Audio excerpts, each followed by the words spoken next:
Okay, welcome everyone. Doing a little playoff roundtable. Myself, Jay Croucher, here with Chris Mannix and Kurt Helin. Hope you guys had a better weekend than the Orlando Magic. We're going to talk about that and other elements of the NBA playoffs. We're going to look forward to what series we're most excited for, potential breakout players, LeBron James as a hero potential archetype in round one, and get into a lot of other stuff too. But just overarching, start with you, Chris. What's one question that you have ahead of the playoffs? I think the questions are really about some of these teams when they get to the second round, right? Like I think the first round, I feel pretty comfortable where a lot of these teams are.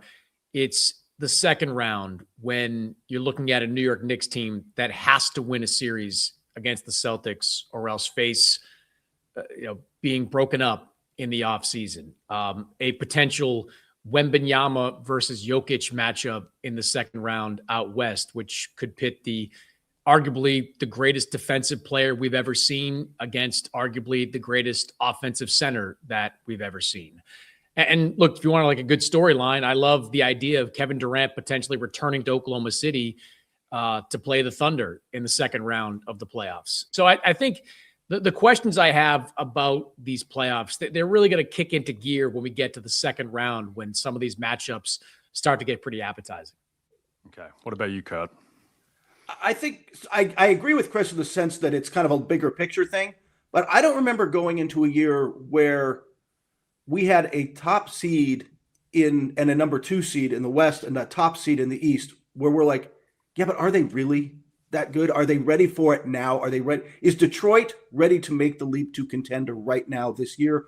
Or is experience and another playmaker question? And then with the Spurs, elite defense, they've got Wembanyama. They have some veterans on there like De'Aaron Fox and Harrison Barnes has been through it. But it's the first time as this core. And are they ready to make a leap to where we believe Denver is, and I think we know Oklahoma City is? I'm really curious about how that plays out. Yeah, I'll go a little more granular with my overarching question, because I still think that the playoffs is potentially OKC and then the rest. And so my question about OKC is just, is their offense going to look better this playoffs than it did last playoffs? Because even though they won the title, the offense got really gummy at times, particularly in that second round series against Denver. And I think that they've made strides on that side of the ball. I think that Shea has gotten a lot better as a passer. I think having AJ Mitchell this time around is going to be a game changer. I think just collectively their youth players like Chet Holmgren, Cason Wallace, they've gotten better. And I think that they're going to have more souls as opposed to just, let Shea put his cape on again and have to do it all. But that has to bear out. But the interesting thing is that we might not really know until round 3 with OKC because of how the draw is broken for them. I thought they were the big winners of the weekend with Denver and San Antonio playing out a game that results in them being on the same side of the bracket, and OKC likely getting the winner of Houston and LA, assuming that OKC takes care of business in round 1 as we expect. All right, let's get to breakout player of the playoffs. Chris, who have you got here? Yeah, I've got Jason Tatum. It's been one of the most remarkable stories that I can remember in my 20-some-odd years of covering the NBA. This not only ability by Jason Tatum to recover and come back around 10 months after popping his Achilles, but to be playing at the kind of level that he was playing at. I mean, 3 weeks into his return to the NBA, he was the NBA's Conference Player of the Week. Like, usually those things come and go without much fanfare, but I was astonished when I saw Jason Tatum pop as the Conference Player of the Week. Now he's got some momentum. He played about 40 minutes against the Knicks the other night. So the minutes restrictions are off. The minutes shackles are off him. And now he has a chance to go into the playoffs and author one of the greatest stories maybe that we've seen in quite some time, to come off this kind of injury and play at this kind of level. We've seen guys come back faster from this injury. Wesley Matthews did it years ago. Kobe Bryant did it. We've never seen anybody play at this kind of level. And when you throw Tatum onto a Boston team that has been so efficient offensively, that's got such great contributions from unheralded guys like Baylor Shireman, who lit up Orlando on Sunday. all the way down the list to a Jordan Walsh who's shown he can be defensive minded, Luka Garza, who's been excellent for this team in the second half of the season. Like, can Jason Tatum be kind of the jet fuel that powers this team back to the finals and potentially to a championship? I think he's going to have a really strong postseason. Yeah. Tatum's, it's interesting. It's a little niche, but I actually think that how good DeJounte Murray looked after he came back this year actually kind of bodes well for Tatum as well, even though the Pelicans weren't a hyper-relevant team. But as soon as DeJounte got back, they did become much more competent. He looked great. He looked explosive. And we just don't have that many analogs for guys in the NBA tearing their Achilles in their mid to late 20s. Like, it's usually been older guys. I think with the state of sports science now and just recovery, that it is more plausible that, someone like Tatum can return to, if not 100%, then, 90, 95%. And Chris, he played a game against Charlotte with Jaylen Brown out a couple of weeks ago where Tatum was the guy. And just his explosion going to the rim, like it just looked like Jason Tatum. So he is certainly the reason why they're so and scary.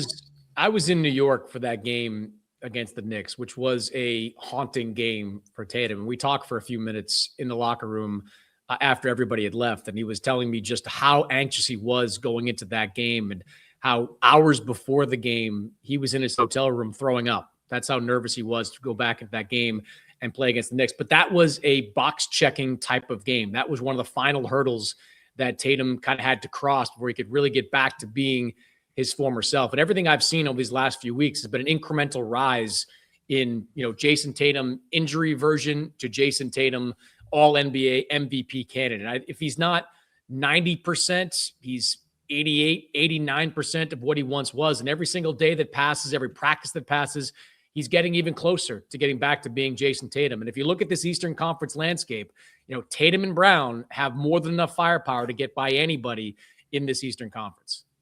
Well, Okay, and also Kurt. what I liked about him was he has fit in, right? He didn't come back and have to be the Jason Tatum because Jaylen Brown has been, he's going to be probably first team All-NBA, very close to it this year, depending on, I don't even want to get into the 65 game rule. But getting into, he has fit comfortably. It's been a hand in glove return as opposed to him trying to shoehorn himself back into the offense. He's been willing to play off the ball. He's been willing to accept the role on the day Jaylen Brown is got it. And that does make them just more dangerous because if Jason Tatum's your weak side guy, watch out. Yeah, I thought it was instructive that the game on NBC, the Sunday night game against the Hornets, where even though, Tatum was there, it was the Jaylen Brown show late and it was running through him, which I suspect it will be for a lot of the playoffs. All right, Kurt, who's your breakout player pick? I'm going to go a little bit deeper into a roster.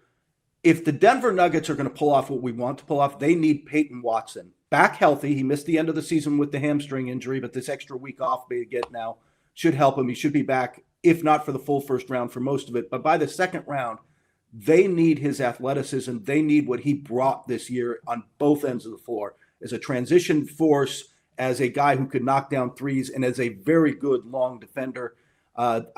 I think they need him. And this isn't just the Long Beach guy sitting in Long Beach calling out the Long Beach Poly High School kid. This is, I think, a really good fit. And by the way, good timing for him because he gets paid this summer, and he's got fans all over the league if Denver doesn't want to step up. Okay. Does kind of sound like the Long Beach guy calling out the Long Beach Poly High School kid, but that's okay. All right, I will go with Jalen Duren as my breakout player pick. I think that people who follow the NBA closely understand how good Jalen Duren was. I'm not sure the broader, more casual fan understands exactly the level that this guy reached this year, where he is, I think, likely going to be on an all-NBA team. I think he's established himself, as a top 15 player in the league in that kind of range anyway. And I think that the time that he got to be the man over the final couple of weeks with Cade out, I think will bode well for him going into the playoffs because he got to expand his game and just his level of impact, particularly on offense, even though he's made strides on defense as well. But we think of gravity as, often, three-point shooting and Steph and Clay, et cetera. But gravity can also be with rolling to the rim, with your presence on the offensive glass.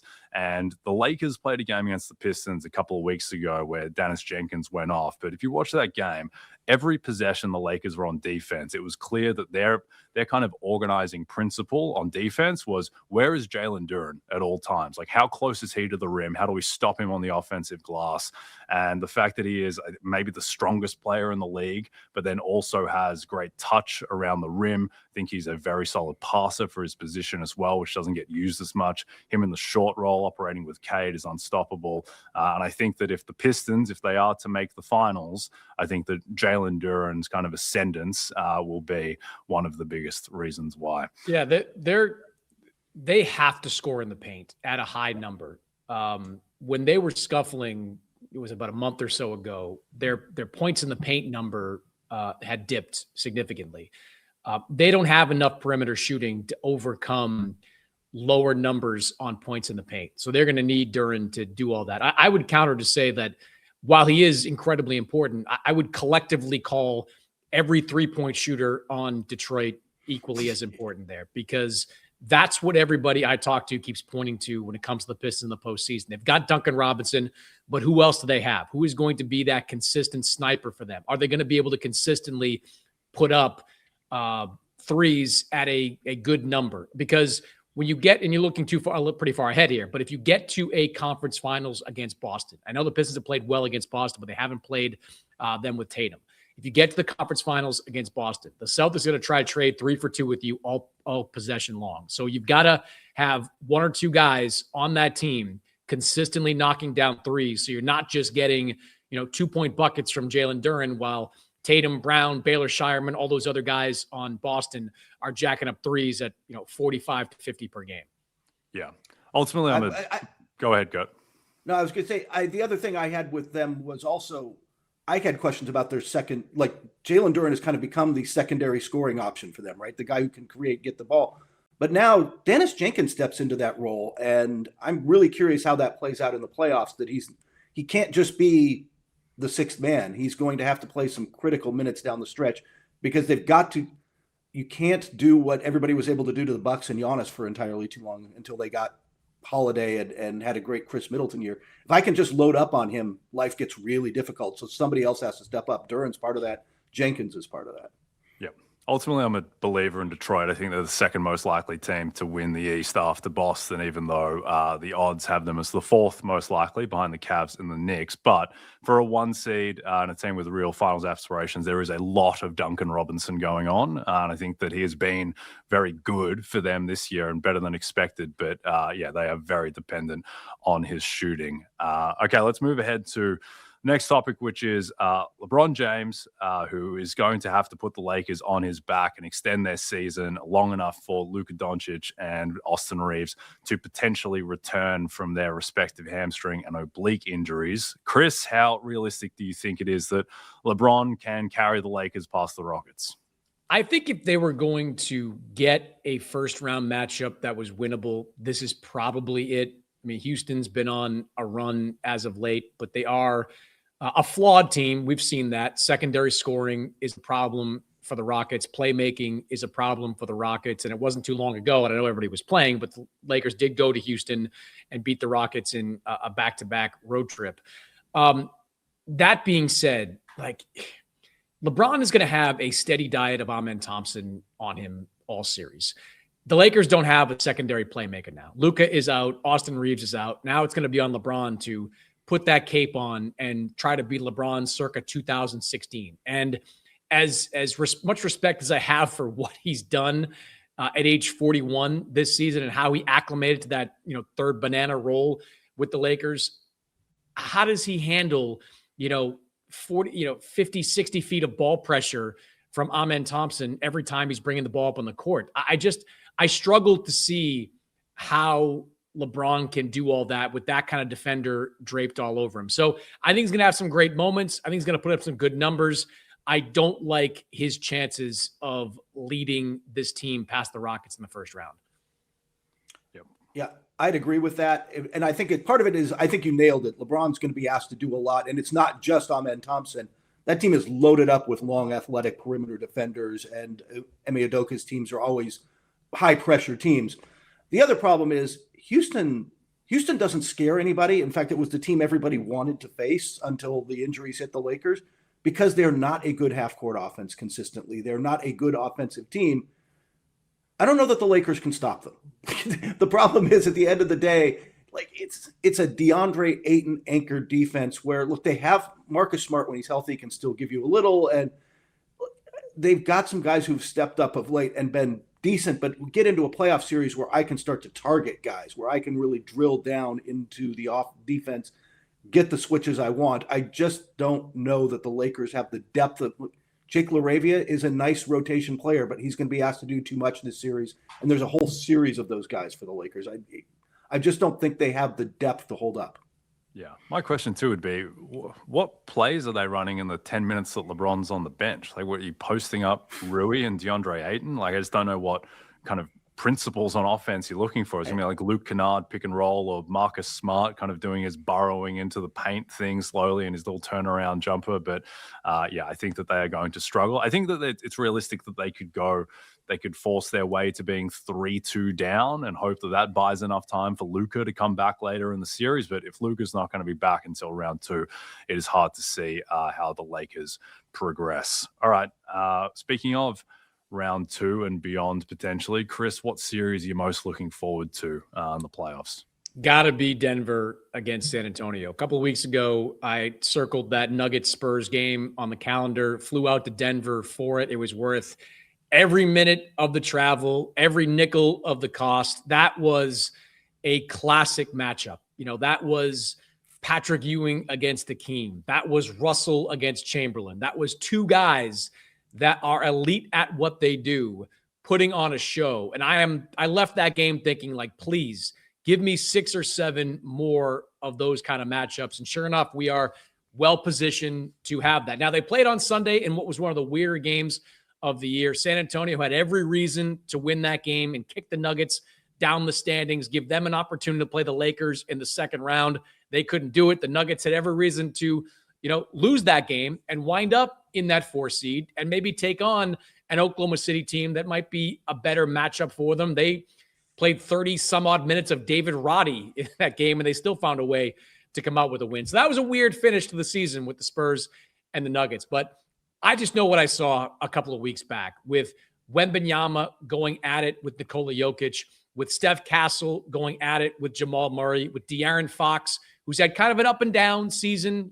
He's an all-star, but he has had some rocky moments along the way, including that a couple weeks ago game against Denver. But that is going to be a fun matchup, a 50-50 matchup, a coin flip matchup every single night. I think that's going to be not just maybe the best series of the second round. We could look back in a few months and say that was the best series of the entire playoffs.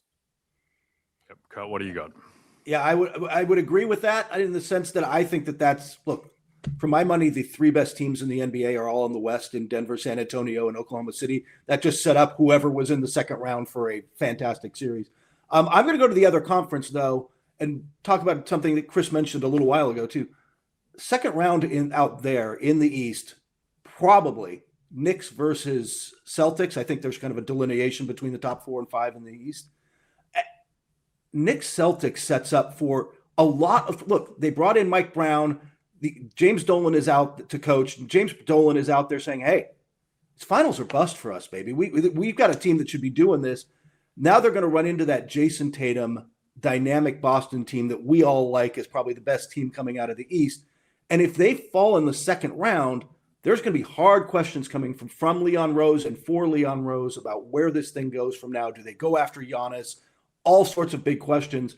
But it's also a Knicks team that they're gritty. They find a way to be tough in the clutch. They are physical. They are built, to use the hockey term, they're built a little more for playoff basketball. I don't think that's going to get them by the Celtics, but I think it makes it a fascinating series because they should be desperate. Yep. No, absolutely. A rematch of a series that ended traumatically last year, but was an epic through the first 4 games. I will take the Western Conference Finals, which I think is going to be Oklahoma City on one side of the bracket against likely the winner of Chris's most look forward to series in Denver and San Antonio. And I think that in a way, the more interesting matchup is OKC against San Antonio, just because, one, we saw OKC Denver last year, and also we saw OKC really struggled with San Antonio in the also 4 real games that they played. The last one, no Shea, wasn't really the real deal there. But I'm just looking forward to, if that is the matchup, one, what answers OKC have over a 7-game series for Victor Wembanyama on defense. And then secondly, what San Antonio's offense, which has been statistically elite all season, how that will actually fare in a 7-game series without home court advantage against OKC's defense, and whether the youth of Stephon Castle and Dylan Harper gets exposed a little bit by OKC's defense, game planning every single night for Castle's lack of shooting, for Harper and his learning curves that he's last to undergo, and then also just what Wemby is going to look like on offense. Because Wemby, I mean, it's terrifying to think for a guy who's, likely going to finish second in MVP, but he's still fairly raw offensively, and he's going to get a lot better over the course of time offensively, particularly off the dribble. But for now, he can be, I think, over a 7-game series, OKC are going to make things as difficult as possible on him.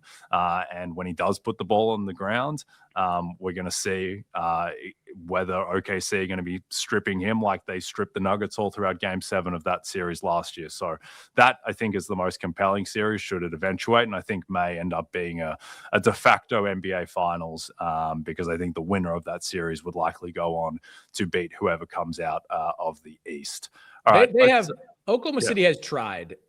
They have failed spectacularly this season against San Antonio. They have failed spectacularly to corral Victor Wembanyama in the games that he's played against them. I think looking back on that, 3 games in like 3-week stretch or whatever it was beginning in the NBA Cup, the Spurs just have the Thunder's number. Now, that can certainly change. The playoffs are a different animal. The Thunder is a more experienced team, but it's pretty obvious that Victor Wembanyama is in the head of Chet Holmgren, and that's a monster matchup for Chet Holmgren. He is not only going to have to score on one end, but at some point, he's going to have to defend Wembanyama and to do some things to slow him down. I don't think the Thunder can win that series just trying to play small on Vic. I don't think you can put Caruso on him in the same way you did it against Nikola Jokic. It didn't work. Like, playing small on him didn't work in those games earlier in the season. I also think it's a big series for the coaching box. I thought Mitch Johnson, outcoached Mark Daigneault in those games. I thought his game plans, his strategies were better, especially when it came to, when Oklahoma City matched up small against Wembanyama, they just attacked the paint. They were relentlessly attacking the rim. So, Oklahoma City's going to have a lot of advantages going into that potential series, but is there a mental block there? Does San Antonio, which has to be brimming with confidence after the wins they had against the Thunder this season, do they feel like they have Oklahoma City's number? Because when you watch Wembanyama going up against Chet, he suns him a lot. He treats him like a lesser player when he's out there on the floor, and I'm anxious to see if that changes in a postseason series. Yeah, I will add.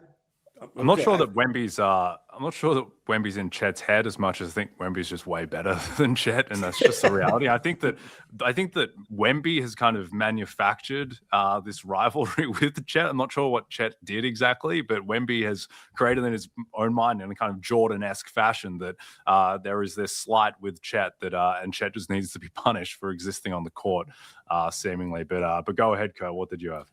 No, I was going to say, if you check out NBC Sports later this week, I spent some time with the Spurs and have a feature coming about why they internally genuinely believe they can do this. It's not just a why not. This is a team that genuinely believes it can. And frankly, it's not just Wembanyama, although, that helps. It really starts with the belief in their defense, keeping them in any game while they figure the offense part out. Yeah. They also can match the physicality of Oklahoma City. Like, their guards, particularly Castle and Harper, are as physical as you can get. And Oklahoma City tries to beat you up, like with Dort, Caruso, Case and Wallace, even Shea. Like, they try to be physical on you on the perimeter. The Spurs have shown that they're willing to be physical back. And I agree with you. Like, I don't know what Chet did to Vic that has made him take this approach, but I would push back. I think he is in his head. I think the way that Wembanyama talks to him during games, talks about him after games, and the performances we see where Wembanyama is clearly the better player when the two are sharing the floor. I do think there's a bit of a mental block there when it comes to Chet Holmgren going up against Wembanyama. Yeah, I like that Wemby is this character who reads and references 19th century French literature, and then also is just this massive alpha on the court and talking smack after games. I think it makes him, it's going to help make him the face of the league for a long time. I think ultimately what might be a huge factor in that series, should it eventuate, is that it looks like San Antonio will probably have to go through an absolute war in round 2 against Denver. And OKC probably won't have to go through a war in round 2 if it likely is against Houston. And I think that I think about OKC and their first real playoff run and when they lost to Dallas in 6 games when Luka made the finals that year. I just think about how tired that team looked by the end of that Dallas series. And I think that San Antonio's first run in the playoffs, having to go through a war to just get to OKC, worried a little bit about their fatigue and physical levels at that point. But anyway, I would add one more thing to the Spurs in that series. They've done a fantastic job of keeping Wembanyama on a minutes restriction all season long. He's been right around 30, averaging for most of the year. As you've seen late in the season, as these matchups have become bigger, they have taken those shackles off as well. That game he played against Jokic, I think he was around 40 minutes in that game. I would expect when the postseason comes around, you're going to see Wembanyama not have any kind of minutes restriction, to play 35 plus every single night. So that gives the Spurs maybe 10 extra minutes per game of arguably the best player in the NBA. I don't disagree that they're going to be a lot more shop worn than Oklahoma City when they get to a conference finals, but that extra 10 minutes per game of being able to play Wembanyama and maybe a little bit less of Luke Cornett, a little bit less of kind of mix and match lineups, I think that's going to wind up being big for the Spurs on the floor. Yep. Is Wemby ready for those 10 minutes? Yeah.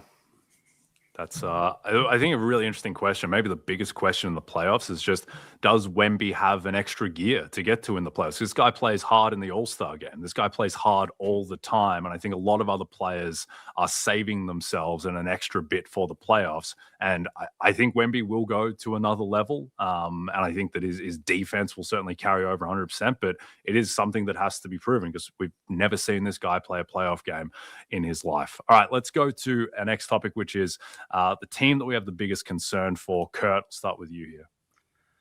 There's a few of them, but I'm gonna start with the Minnesota Timberwolves. And I know Jay was going to talk about them too.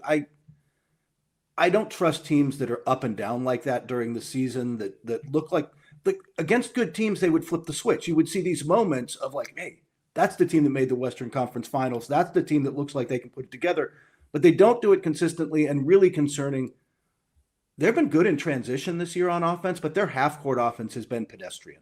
It has just been fine. It's okay. And that's a weird thing to say for a team with Anthony Edwards on it, but their defense hasn't been as great, and they're going to go in and try to be physical, and I don't see it for them, and that sends them into an offseason with a lot of questions in a West where Oklahoma City isn't going anywhere, San Antonio is only getting better, the Lakers will probably retool and be better. Like, where is Minnesota? My biggest thing with Minnesota, too, is that for as much as they've struggled without Ant after the All-Star break and this last stretch, is that with Anthony Edwards on the floor, they have a plus 4.5 net rating on the season. Like, that's just not good enough if you want to actually make the finals. And with your best player on the floor, you're a plus 4.5 type of team, whereas, the OKC are a plus 16 with Shea on the floor. The Spurs are similar with Wemby. The Nuggets are plus 11 with Jokic, and Minnesota haven't really gotten to that level or close to it. And also, Julius Randle is shooting like 44% since the All-Star break and under 30% from three, which I think is another problem too. Chris, who's your concern team? I got to go with the Knicks because they've been so uneven for most of this year, and they're entering these playoffs with the highest of expectations. As Kurt said, it is championship or bust in the eyes of Knicks owner James Dolan, and I don't know how you can look at the season the Knicks have had and say that they're ready to win a championship. I was at the Knicks-Celtics game a few days ago, and that was a game the Knicks probably should have rolled in. There was pressure on them to win, to keep pace, to get that number 2 overall seed, or at least keep them in contention for it. No Jaylen Brown in that game. It seemed like the Celtics were experimenting. We got a heavy dose of Nikola Vucevic in that game, and the Knicks barely squeezed that one out. They had 2 Josh Hart 3-pointers in the final minute to win that game. How often is that going to happen again? I just think there's just a lot of questions about this team. Like, can Karl Anthony Towns dial it up in the way we saw him dial it up in the playoffs last year, particularly the conference finals. What's Mikal Bridges going to look like in the postseason? How many quality minutes are they going to get out of Mitchell Robinson? Jalen Brunson, is his health going to hold up over, some long postseason series? It's just, and look, on top of that, Mike Brown, the shadow of Tom Thibodeau is long. It gets casting wide over Mike Brown right now. Tom Thibodeau had this team 2 wins away from advancing to the NBA Finals. Mike Brown at least has to get this team back into that position, or else there's going to be a lot of questions about his future in New York as well. I think it all adds up for just a potentially challenging postseason for the Knicks, who will have to probably go into that series against Boston with Jason Tatum having revenge on his mind, looking to, chase the ghosts of the Knicks, chase the ghosts of Madison Square Garden away in that potential series. I just have a lot of questions about where the Knicks stand. The Knicks, just to add one final thing, when I talk to people there, they're of the belief that their guys will just level up. That just like last year when they got the break speed off them in a couple of games against Boston in the regular season, didn't happen in the playoffs because their guys leveled up. And you can kind of buy that because Brunson's a great player. OG's a great player. Bridges has been a great player. Towns, for as much as flaw, is still an all-NBA big man. They believe they're going to level up. That's a lot of belief in the abstract, the unknown, and not, kind of actual momentum you're building going into the playoffs. Yeah, I think the existential question with the Knicks is always just how good can your defense be in the playoffs when your 2 best players are Jalen Brunson and Karl Anthony Towns, and having those 2 guys to put in pick and rolls. All right, Kurt, let's jump to you for our final question, which is on the play-in team that is the biggest threat to actually do something in the playoffs.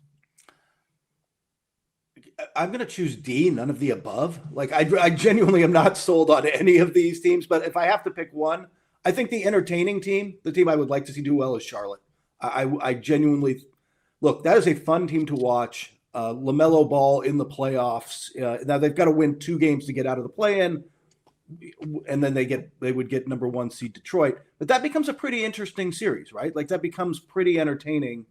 If you get LaMelo Ball and Con Knipple, who, hit more threes than anybody this year and probably wins Rookie of the Year. They've just got some talent on that team, enough to make it an interesting series. So I'll pick them, but I don't really believe in any of the play-in teams. Okay. I kind of believe in the Hornets, and they would be my team. And I just think it has to matter that over the past 50 games, the Hornets have the best net rating in the NBA. 50 games is a lot. It's 60% of the season. They have the best net rating. It's kind of absurd. And I understand that is weighted towards the end of the season when there's more tanking teams and they had some crazy 50-point wins, etc. But still, I think the thing with them is that when LaMelo Ball is on the floor, the Hornets have a 124 offensive rating.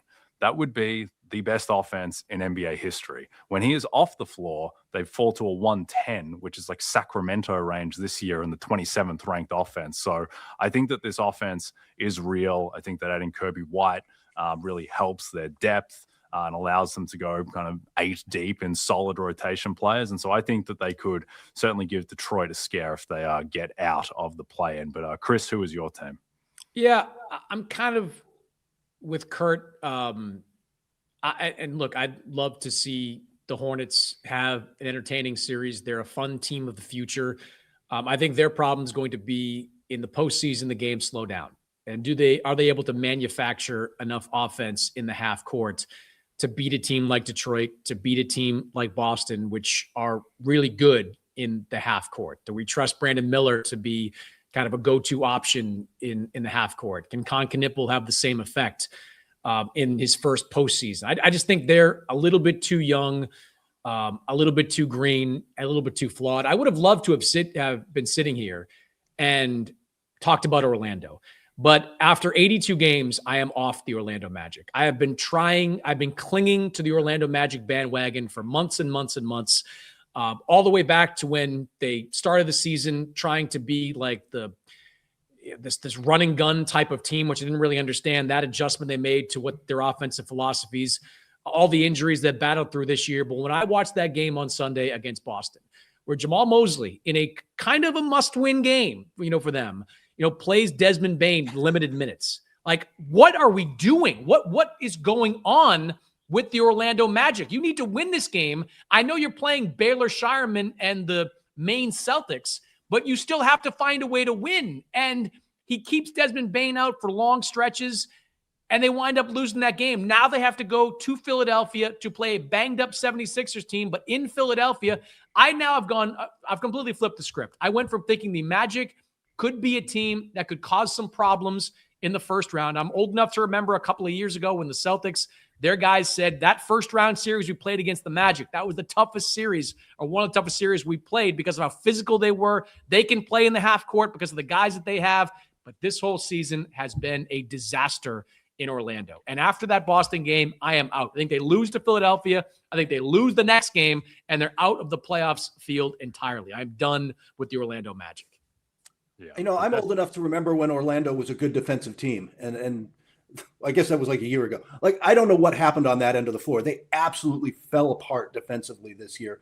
And for all the questions about how Banchero fits with Wagner and what they might want to do, and Jamal Mosley's offensive sets, and I doubt he is returning as coach next year. Whatever they end up doing, if they don't fix the defensive end, this was a lockdown defensive team that was more in the Pistons mold, right? Like, we are going to lock you down defensively, and if we can get enough offense, now Detroit has Cade to generate that, but we can find the offense from Franz Wagner and wherever, it's going to be enough.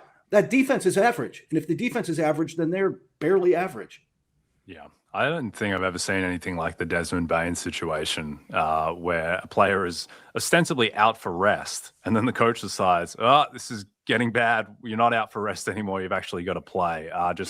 Reeks of desperation. I thought it was a very stark contrast as well to the operation that Joe Mazzulla was running on the other side. A nice final sentence in Joe Mazzulla's Coach of the Year case that game for everyone to see.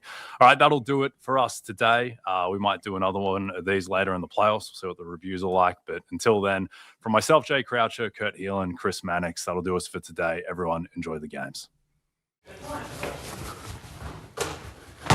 Hit subscribe for more news, highlights, and analysis from the NBA on NBC.